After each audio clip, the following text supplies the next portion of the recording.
Hello everyone. In this video we will discuss about the direct method of stability analysis of discrete systems. So the direct method is the Jury's test. It is known as direct method because we need not to do any transformation from Z domain to, for example, R domain, like in R transform. We will do the analysis in Z domain itself. So in Jury's test there are two parts. One part is to check the necessary conditions, and if these necessary conditions are fulfilled, then we go for sufficient conditions. So if we check a system's stability using Jury's test and it fails the necessary conditions test, then we will say that the system is unstable and there is no need to check for sufficient conditions.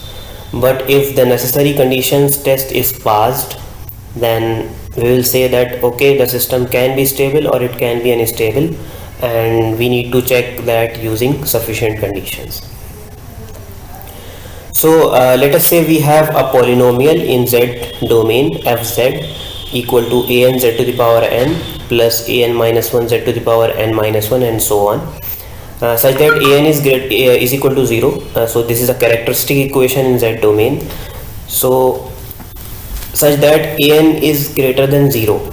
Okay, so if an is not greater than 0, then we will make it greater than 0 by multiplying whole equation by minus 1. For example, it is minus 5 z to the power n, for example. So we will multiply it by minus, so in the whole equation to get plus 5 here. So once we get this polynomial in Z domain, we will check the necessary conditions like this. That means f of 1 should be greater than 0. That is, if you put z is equal to 1 here and the value is positive, then this condition is met, and then we will go for another condition. So the next point says that f of minus 1 should be greater than 0 if n is even integer. Okay, where n is the highest power in the polynomial. So if this n is even, then f of minus 1 should be positive. If this n is odd, then f of minus 1 should be negative. And the last part of the necessary condition is that mod of a naught should be less than an. So mod of a naught should be less than an. So this is one example. We have this polynomial in Z domain fz is equal to z cube plus z square plus 0.5z plus 0.25 is equal to 0. Now check this using necessary conditions. So f of 1 should be greater than 0. Now if you put 1 here, so we will get 1 plus 1 2 plus 0.5, that is 2.5, and plus 0.25. So this is 2.75. So f of 1 is 2.75, which is positive. So the first point is passed, and then our highest power in this polynomial is 3, which is odd. So f of minus 1 should be negative. So if you put minus 1 here, so minus 1 plus 1, that is 0, minus 0.5 plus 0.25. So the result will be minus 0.25, which is negative. So since our n is odd, so f of minus 1 should be negative, and it is coming out to be negative here. So that means this point is also clear. And then the final point is a naught, mod of a naught should be less than an. So as you can see, 0.25, this is mod of a naught, should be less than an, which is 1. So this is true. 0.25 is less than 1. So this point is also cleared. So this system passed the necessary conditions test. So that means this system can be stable or can be unstable. For this we have to check sufficient conditions.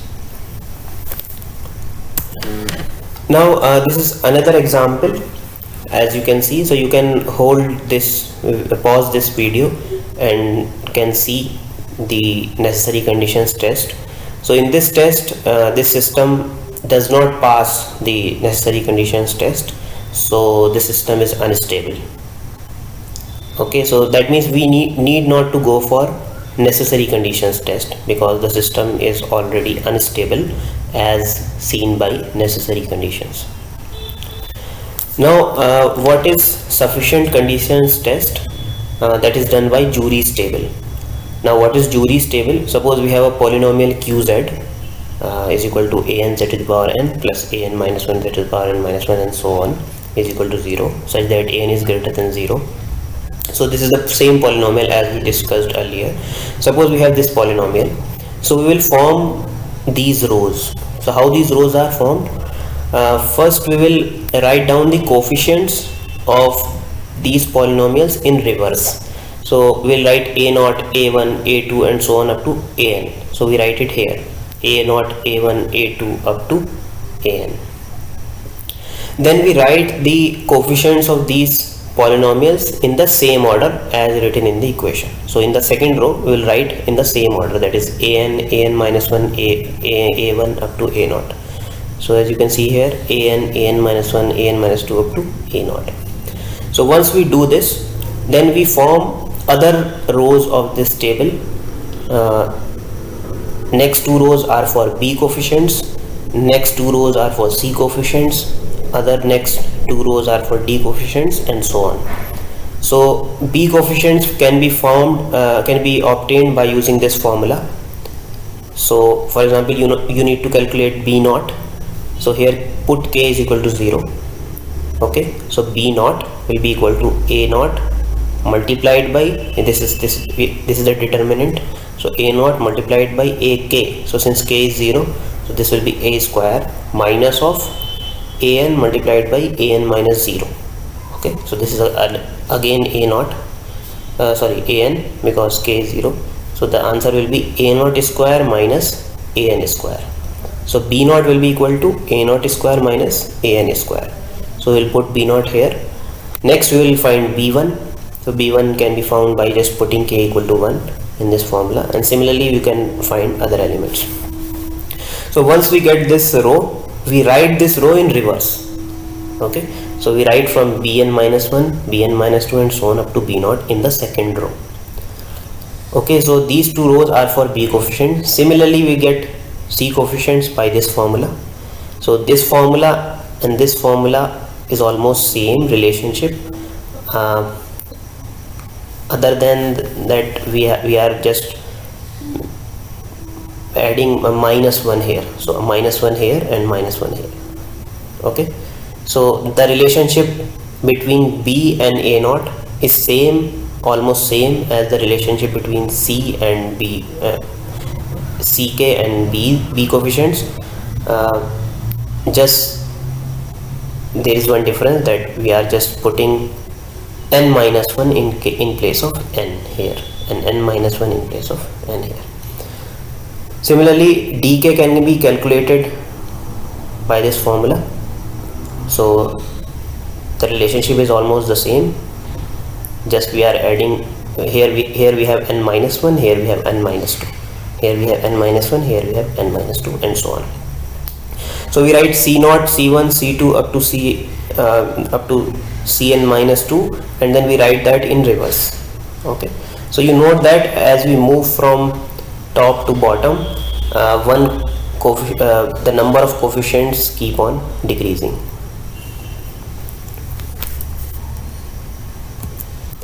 Now once we get this whole table for our system, then just we have to check these sufficient conditions by this formula. b0 should be greater than bn minus 1. I mean the mod of b0 should be greater than mod of bn minus 1. Mod of c0 should be greater than mod of cn minus 2 and so on. So mod of b0 should be greater than mod of bn minus 1. Mod of c0 should be greater than mod of cn minus 2 and so on.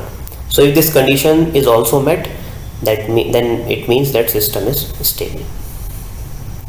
And if these conditions are not met, then the system is unstable.